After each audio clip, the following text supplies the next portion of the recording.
Ajo që bën çudi, që më bën më çudi, është fakti që autoritetet vepruan me vonesë, për mua mbase mund të veproni pak më parë. Sky ka pushuar se ekzistuarin në mars të vitit 2021. Nga 2021 deri në 2025, as është trafikuar lëndë narkotike, patjetër që është trafikuar dhe është rritur sasia e trafikimit. Pra Sky në vetvete nuk duhet shërbej si provë juridike. Sky do të shërbej si indicie për të shkuar te provë. Patjetër pastaj që grupet e Shqipërisë dhe grupet e shqiptarëve të Kosovës, ata e kanë bashkuar kombin, nuk kanë barriera ata. Kosovën sa herë vinë në Kosovë, po sidomos në Prishtinë, sepse aty është më dukshme, e shoh sa shumë është arritur numri i përdoruesve të lëndëve narkotike. Artan, po besoj që ke dëgjuar për operacionin e policisë së Kosovës me 22 të arrestuar bazuar në Sky ICC, si e shet ti dhe a lidhet ky grup me grupe të tjera në Shqipëri? Ky është rasti i parë dhe autoritetet e Kosovës më në fund kanë vendosur të veprojnë mbi të dhënat e siguruara nga autoritetet franceze, belge, sepse ato i kanë marrë të dhënat e rrjetit kryptuar Encrochat dhe Sky.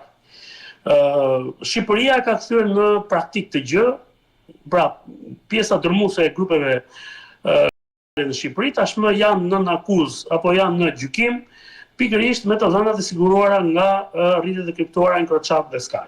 Patjetër që këto rrjete kanë funksionuar edhe në Kosovë, edhe në Maqedoni, edhe në Malzi. Malizi ka hetime konkrete mbështetur mbi këto dhëna, pra mbi dhënat e Sky. Ajo që bën çudi, që më bën më çudi, është fakti që autoritetet vepruan me vonesë, për mua mbase mund të veproni pak më parë, por është shumë e rëndësishme mënyra se si ata do t'i trajtojnë këto informacione. Hetimet me Sky dhe me Encrochat janë hetime historike, pra nuk janë hetime që kanë të bëjnë me flagrancë, nuk janë hetime të kohës që ndodhin tani. Sky ka pushuar se ekzistuarin në mars të vitit 2021 dhe të gjithë hetimet me Sky, pra kanë të bëjnë nga marsi i 2021 dhe mbrapa. Pra imagjinoni, në këto 4 vjet, nga 2021 deri në 2025, as është trafikuar lëndë narkotike, patjetër që është trafikuar dhe është rritur sasia e trafikimit. Po si e trafikojnë? Ka rrjete të reja të komunikimit, ka mënyra të kriptuara të reja, me të cilat ata ngelin, pra ata sot komunikojnë dhe organizojnë të gjithë në trafikun. Kështu që këto hetime që po zhvillohen sot në Kosovë, keni parasysh që kanë të bëjnë me ngjarje të viteve 2019, 2020, 2021. Kjo është koha kur ka ndodhur dhe kur ka qenë Encrochati dhe Sky. Ata nuk kanë funksionuar më mbas marsit. Pra do të thotë që në vitin 2021 Sky ICC është ndërprer si komunikim? Në mars të vitit 2021, unë jam gazetari që kam denoncuar në rang kontinenti dhe rang global për herë të parë publikisht Sky.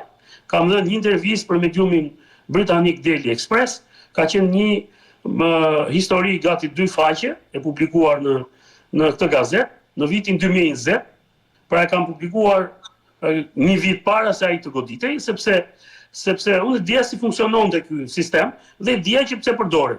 Por duhet kemi një gjë të qartë. Pra nuk është kriminalizuar sistemi që përdoret. Pra jo kushdo që ka përdorur Sky ose Encrochatin, pra është marrë me aktivitet të palishëm, duhet jemi të qartë. Problemi është që mes atyre që i kanë përdorur këto rrjetet kriptuara, janë ta që janë marrë me aktivitete kriminale. Ku është problemi tani hetimeve? Këto hetime, pra Sky në vetvete nuk duhet shërbej si provë juridike. Sky duhet shërbej si indicie për të shkuar te prova. Pra ti duhet marrësh të dhënat e Sky dhe duhet i lidhësh ato me dëshmi të personave konkret që kanë djenimin ngjarjet që kanë ndodhur, ose mbi prova të tjera, cilat janë provat e tjera, mund të jenë pamje filmike, mund të jenë shkresa, mund të jenë dokumentacione, urdhra policore nëse aty ka të përfshirë punonjës të policisë, vendime gjyqësore nëse kemi të përfshirë punonjës apo gjyqtar të sistemit të drejtësisë. Prandaj po them që është një hetim shumë i koklavitur, i cili nuk duhet bazohet vetëm tek këto dhëna, por këto duhet t'i përdor si indicie, pra si filles, nga ku duhet shkojë drejt prova juridike. Sepse kemi parë në disa vende të Evropës që ndrimi për mesazhet e Sky dhe të Encrochatit nuk është i njëjtë. Ka vende që nuk i njohin si prova direkte, ka vende tjera që i kanë përdorur si prova direkte, Shqipëria i ka njohur fillimisht dhe i ka përdorur si prova direkte, tani më mbrapa në hetimet që kanë parë, për shembull në rastin e para 2 javë me autoritetet italiane për operacionin e përbashkët të emërtuar me emrin Nura, pala italiane i kishte përdorur si indicje, jo si provë direkte. Dhe më në fund pam dhe autoritetet tona, pra Vespaku, që të vijnë në një siklet që të shikone si përdoren të dhëna. Megjithatë, ajo që kanë bërë autoritetet e Kosovës është një gjë e vonuar, nuk më pritet ta bëjnë pak më parë, por jam kurioz të shoh sa profesional do të tregojnë hetuesit në këto çështje, sepse thashë janë çështje shumë komplekse, nuk janë të lehta për të hetuar, sepse duhen dhe prova të tjera, dhe si do të reagojë sistemi gjyqësor i Kosovës kur të përballet me këto elemente të rinj, pra me mesazhet e Skype dhe Encrochat. Patjetër pastaj që grupet e Shqipërisë dhe grupet e shqiptarëve të Kosovës, ata e kanë bashkuar kombin, nuk kanë barriera ata, nuk mërziten shumë ata çast flamuri po mbajt tek dhe çfarë mbajt ande. Ata në momentin që u vjen lënda narkotike, organizojnë gjithë sistemin, si ta marrin nëse vjen nga Durrësi, si ta blejnë në Durrës, edhe ta sillin në Prishtinë dhe pastaj ta shpërndajnë aty apo ata çojnë dikun tjetër, si ti shtojnë fitimet prej shitjes së lëndëve narkotike, si të krijojnë treg të brendshëm, dhe ky është problemi shumë i madh, sepse tregu i brendshëm është plagë e shoqërisë sonë, plagë e shoqërisë në Kosovë, sepse ata e kanë ulur ndjeshëm moshën e shpërndarësve. Sot konsumatorët në Kosovë janë kryesisht mosha të reja. Dhe motoja e trafikantëve që fëmijët tuaj janë e ardhmja jonë, duhet të kundërshtohet edhe jo thjesht nga autoritetet, por edhe si shoqëri. Sot nëse ai vjen në Kosovë, po sidomos në Prishtinë, sepse aty është më e dukshme, e shoh sa shumë është arritur numri i përdoruesve të lëndëve narkotike, dhe kjo është një problem shumë i madh. Ata janë bankomati i narkotikantëve. Çdo i ri që konsumon lëndë narkotike, çdo adoleshent, student apo nxënës i shkollave 9-vjeçare, është bankomati i narkotrafikantëve. Ata zhvasin familjet e qytetarëve shqiptar dhe u dëmtojnë të ardhmen fëmijëve të tyre, duke i futur në një rrugë që nuk të çon askund, dhe nga krau tjetër rrisin fitimet për vete.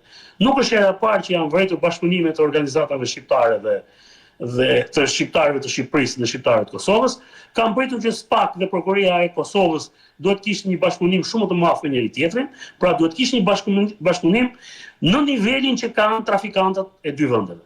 Unë kur kam shkuar në Ekuador, kam shkuar në Kolumbi apo kam shkuar në Bolivi, në Amerikën Latine, i kam gjetur shqiptarët e Shqipërisë dhe shqiptarët e Kosovës duke bashkëpunuar dhe atje për të trafikuar lëndë narkotike. Pra, ne i kemi bashkë grupet, ata e kanë bërë bashkimin kombëtar, ata nuk kanë në barriera, ata nuk presin si po sillet Albin Kurti dhe Edi Rama me njëri tjetrin.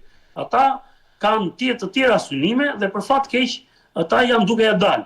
Dhe ne jemi pak të vonuar, kur them ne, edhe në Shqipëri, edhe në Kosovë autoritetet janë pak të vonuar për të rritur nivelin e profesionalizmit, për të goditur një trafik të këtij niveli. A dini gjë ju çfarë ndodhi me atë rastin e Lipjanit? Që u kapëm nga 400 kg para 3 vitesh? S'mbaj mendun të zbuluar se kush ishin financuesit e asaj ngarkese, është sasia më e madhe e kapur Kosovë. 400 kg kokainë.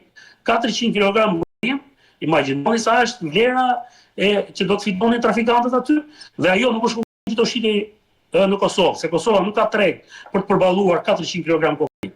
Ajo është një kokainë që do shkonte drejt Europës, do shkonte drejt Gjermanisë. Atëherë, a e gjetën autoritetet e Kosovës dhe Shqipërisë, se ishin bashkë, madje edhe de amerikanë, se kush ishin financuesit e kësaj organizate, kush ishin drejtuesit e kësaj organizate, a u godit kjo organizat, apo u kapën vetëm shoferat, u kapën vetëm ata transportuesit dhe gjithçka u prej aty. Dhe rezultati në fund të kësaj ishte thjesht që prap sukses shumë i madh është kapur 400 kg, po nuk shpërbëre trurin e një organizate, apo do ta bëjë sërish një gjë të tillë.